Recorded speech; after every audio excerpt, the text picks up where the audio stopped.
SV6 news కు స్వాగతం. ముందుగా హెడ్లైన్స్.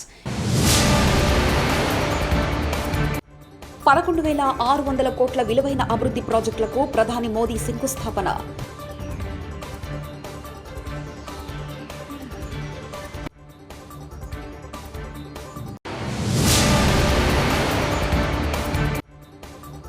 పద్మ అవార్డులకు ఎంపికైన వారికి 25 లక్షలు ఇస్తాం. దీంతో పాటు పెన్షన్ కూడా. రేవంత్ రెడ్డి.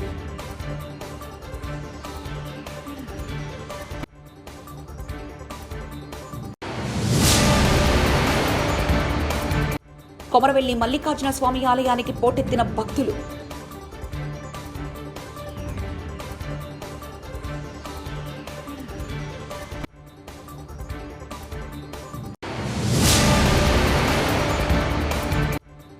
తెలుగు కళామ తల్లికి చిరంజీవి మూడో కన్ను. వెంకయ్యనాయుడు.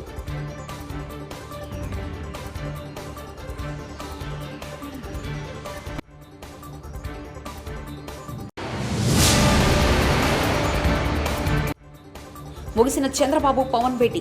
సీట్ల సర్దుబాటుపై ఫుల్ క్లారిటీ.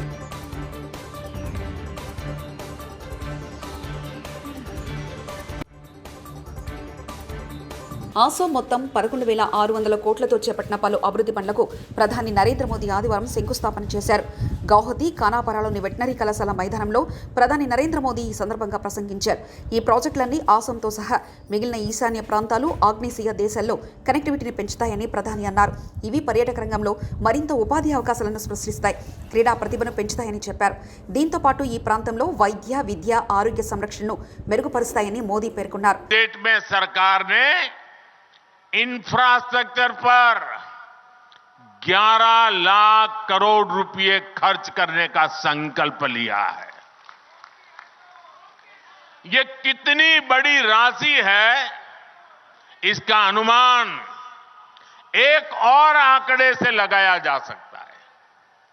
2014 से पहले के 10 वर्षों में, यह आंकड़ा याद रखना मेरे आसाम के भाई बहन, 2014 के पहले 10 वर्षों में कुल 12 लाख करोड़ रुपए इंफ्रास्ट्रक्चर का बजट रहा.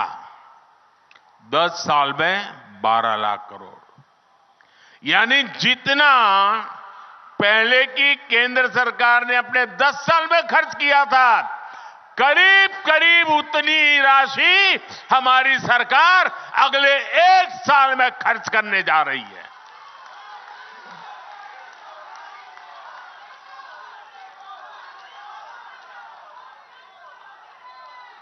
आप कल्पना कर सकते हैं कि देश में कितने बड़े पैमाने पर निर्माण कार्य होने जा रहा है. और जब इतनी बड़ी राशि निर्माण कार्यों में लगती है तो नए रोजगार बनते हैं, उद्योगों को नई गति मिलती है. రాష్ట్రంలో ప్రతి ఒక్క పద్మశ్రీ అవార్డు గ్రహీతకు ప్రభుత్వం తరఫున 25 లక్షల నగదు బహుమతి అందజేస్తామని సీఎం రేవంత్ రెడ్డి వెల్లడించారు. అంతేకాదు ప్రతి నెల వారి ఖర్చుల కోసం 25,000 పెన్షన్ కూడా ఇస్తామని అన్నారు. గ్రామీణ ప్రాంతాల్లో ఉంటున్న కవులు, కళాకారులు ఒకానొక పరిస్థితిలో వెనక్కి తిరిగి చూసుకుంటే దుర్భర పరిస్థితులు ఉంటున్నాయని ప్రస్తావించారు. ఈ నేపథ్యంలో వివిధ రంగాల్లో రాణించిన వారిని గుర్తించాల్సిన బాధ్యత మన ప్రభుత్వంపై ఉందని రేవంత్ రెడ్డి తెలిపారు. ఏపీలో త్వరలో జరగబోయే సార్వత్రిక ఎన్నికల్లో టీడీపీ, జనసేన కలిసి పోటీ చేస్తున్న విషయం తెలిసిందే. చాలాసార్లు బహిరంగ సభలో ఆ ఇరు పార్టీల అధ్యక్షులు ఈ విషయాన్ని స్పష్టం చేశారు. అయితే సీట్ల పంపకం, అలాగే పొత్తుకు సంబంధించిన కొన్ని అపార్థాలు చోటు చేసుకోవడంతో ఆ రెండు పార్టీల మధ్య విభేదాలు నెలకొన్నాయన్న అనుమానాలకు తావిచ్చింది. ఇన్నాళ్ళు కలిసిమెలిసి ఉన్న టీడీపీ, జనసేన ఎన్నికల్లో ఒంటరిగానే పోటీ చేస్తాయా అనే వాదనలు వినిపించాయి. తాజాగా వాటికి పుల్ స్టాప్ పెడుతూ ఆ రెండు పార్టీల అధ్యక్షులైన చంద్రబాబు నాయుడు, పవన్ కళ్యాణ్ ఆదివారం నాడు భేటీ అయ్యారు. ఉండవల్లిలోని చంద్రబాబు నివాసంలో 3 గంటల పాటు భేటీ సాగింది. సిద్దిపేట జిల్లా కొమరవెల్లి మల్లికార్జున స్వామి ఆలయంలో రద్దీ నెలకొంది. జాతరలో భాగంగా 3వ ఆదివారం వివిధ ప్రాంతాల నుంచి పెద్ద ఎత్తున భక్తులు తరలివచ్చారు. పట్నాలు, బోనాలు సమర్పించి స్వామివారిని దర్శించుకున్నారు. దర్శనానికి 5 గంటలకు పైగా సమయం పడుతుంది. కొండపై ఉన్న మల్లన్నతో తోబుట్టువు రేణుకాయలమ్మకు భక్తులు బోనాలు సమర్పిస్తున్నారు.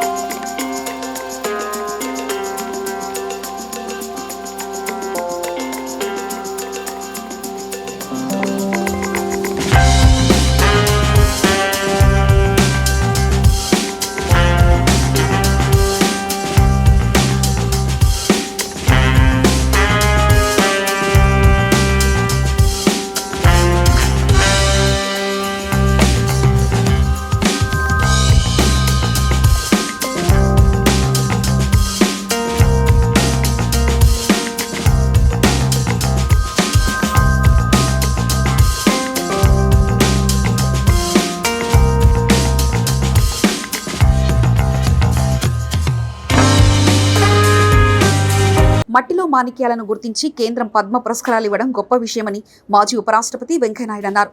పద్మ పురస్కారాలకు ఎంపికైన తెలుగు వారిని తెలంగాణ ప్రభుత్వం సన్మానించడం సంతోషంగా ఉందన్నారు. తెలుగు కళామ తల్లికి ఎన్టీఆర్, ఏఎన్ఆర్ రెండు కళ్ళైతే చిరంజీవి మూడో కన్ను అని వెంకయ్యనాయుడు కొనియాడారు. తెలంగాణ నుంచి పద్మ అవార్డు వచ్చినట్టు పెద్దలు వివిధ రంగాల్లో వాళ్ళ ప్రతిభను గుర్తించి ఈరోజు పద్మ అవార్డు వాళ్ళకు వచ్చింది. నేను ముఖ్యంగా అవార్డులు సన్మానాలు పెద్దగా జీవితంలో తీసుకోరు కూడా. కానీ ప్రధానమంత్రి గారు ఈ పద్మ అవార్డు ఈ స్థాయిలో మీకు ఇస్తున్నామని చెప్పిన తర్వాత నేను ఆయన మీద గౌరవంతో కాదనలేకపోయాను. కేంద్ర ప్రభుత్వానికి ధన్యవాదాలు చెప్తున్నా, వినమ్రంగా ఆ అవార్డును స్వీకరిస్తున్నానని చెప్పాను. ఈరోజు రాష్ట్ర ముఖ్యమంత్రి శ్రీ రేవంత్ రెడ్డి గారిని నేను అభినందిస్తున్నాను. ఒక మంచి ప్రతిభ ఉన్న వ్యక్తులను గుర్తించి కేంద్రం వాళ్ళకి పద్మ పురస్కారాలు ఇవ్వడం ఒక ఎత్తు అయితే, అలాంటి పురస్కారాలు అందుకున్న వారిని, మన తెలుగు వారిని ఈ రాష్ట్రంలో ఇచ్చి సన్మానించాలని చెప్పని అనుకోవడం ఏంటో ఇది మంచి సాంప్రదాయం అని చెప్పని నేను భావిస్తున్నా. సాంప్రదాయానికి నాంది పలికిన రేవంత్ రెడ్డి గారిని హృదయపూర్వకంగా అభినందిస్తున్నా. నాకన్నా చిన్నవాడు కాబట్టి ఆశీర్వదిస్తున్నాను. మట్టిలో మాణిక్యాలను ఆ వాసన పట్టి గుర్తించి బయటకు తీసినట్టుగా ఈ మహానుభావులను, మహా వ్యక్తులను కేంద్ర ప్రభుత్వం నరేంద్ర మోడీ గారు వారికి గుర్తించి పద్మ అవార్డు ఇవ్వడం ఒక కొత్త సాంప్రదాయం. ఏంటంటే గుర్తింపు పొందలేని వ్యక్తులకు గుర్తింపునివ్వడం అనే కార్యక్రమం కింద ఈ మంచి సాంప్రదాయాన్ని చేపట్టారు. వారికి కూడా నేను శుభాకాంక్షలు అందజేస్తూ ఉన్నాను. నా తోటి మిత్రుడు, ప్రేమపాత్రుడు శ్రీ చిరంజీవి గారికి పద్మ విభూషణ్ లభించినందుకు నా సరసన నాకు ఎంతో సంతోషంగా ఉంది. తెలుగు కళామ తల్లికి రెండు కళ్ళు స్వర్గీయ నందమూరి తారక రామారావు గారు, అక్కినేని నాగేశ్వరరావు గారు అయితే మూడవ కన్ను ఈ చిరంజీవి గారికి నాకు నచ్చింది కాబట్టి, జనం మెచ్చింది కాబట్టి ఆ విషయాన్ని చెప్పడం జరిగింది. మరి తన నటనా కౌశల్యం ద్వారా ప్రజానికాన్ని రంజింప చేయడం, దానికోసం నిరంతరం శ్రమిస్తూ ఉండడం ఒక ఎత్తైతే, ఆ నటనలో కొన్ని ప్రమాణాలు పాటించి అసభ్యతకు, అశ్లీలతకు, హింసకు పెద్దగా తావివ్వకుండా నటన కొనసాగించడం అవుతుందో చిన్న విషయం కాదు. ఆ విషయంలో చిరంజీవి గారిని ఇతరులు కూడా ఆదర్శంగా తీసుకోవాల్సిన అవసరం ఎంతో ఉంది. రెండవది, మన యొక్క ప్రజా జీవనంలో ఉన్న వాళ్ళందరూ భారతీయ సంస్కృతిని పాటించి share and care is the core of Indian philosophy.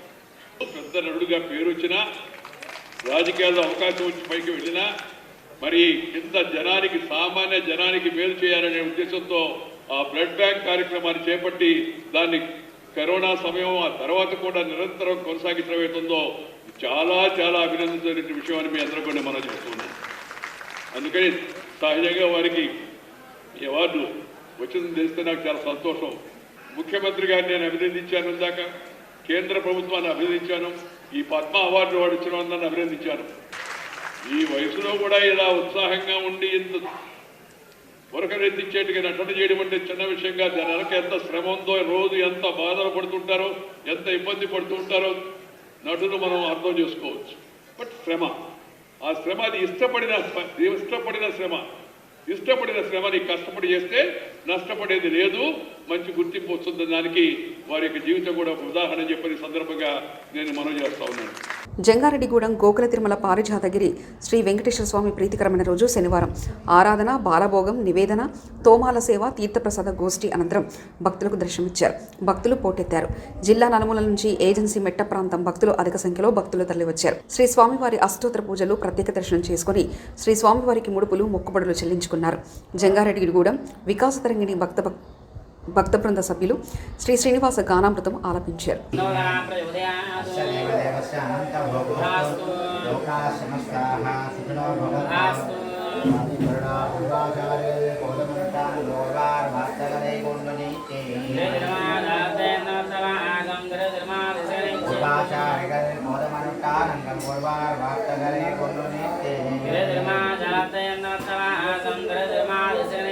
ఉపదేశ రక్తిన మారదన్నై చందదన్నాலும் చందిప్ప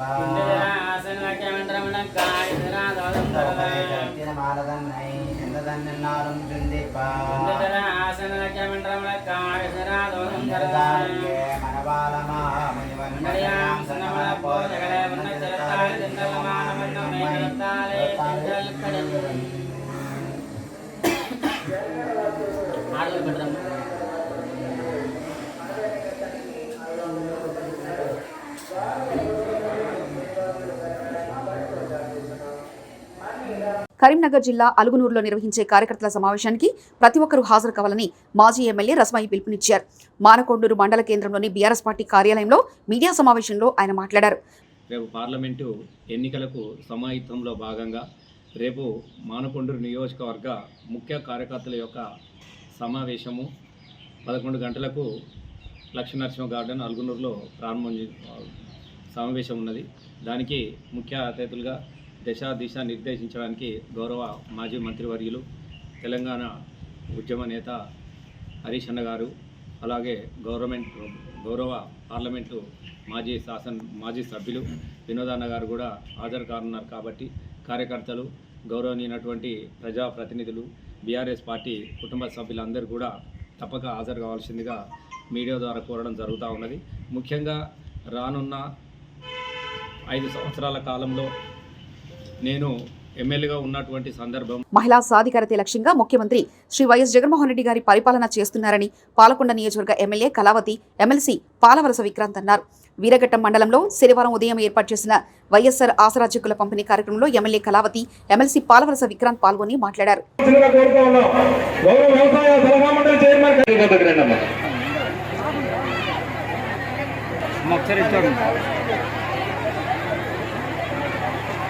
బాబు ఒకసారి చూడండి.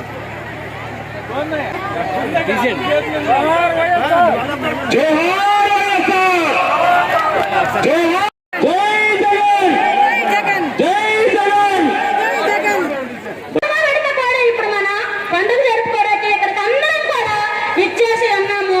మరియు రోజు విద్యా దీవెన అందించాలి, పలానా రోజు వసతి దీవెన అందించాలి.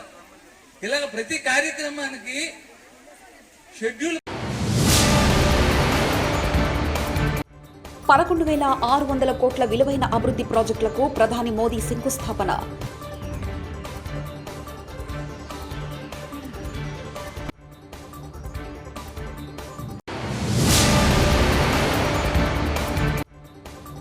పద్మ అవార్డులకు ఎంపికైన వారికి 25 లక్షలు ఇస్తాం. దీంతో పాటు పెన్షన్ కూడా. రేవంత్ రెడ్డి.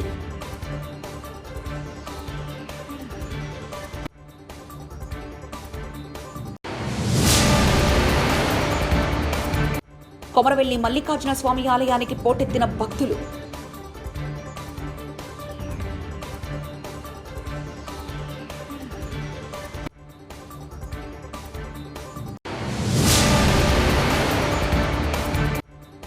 తెలుగు కళామ తల్లికి చిరంజీవి 3వ కన్ను. వెంకయ్యనాయుడు.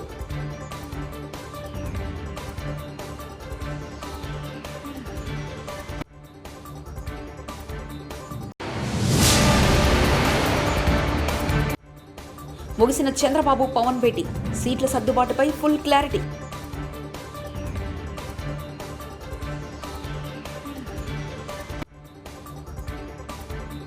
ఇవి బులెటిన్ విశేషాలు. చూస్తూనే ఉండండి SV6 న్యూస్.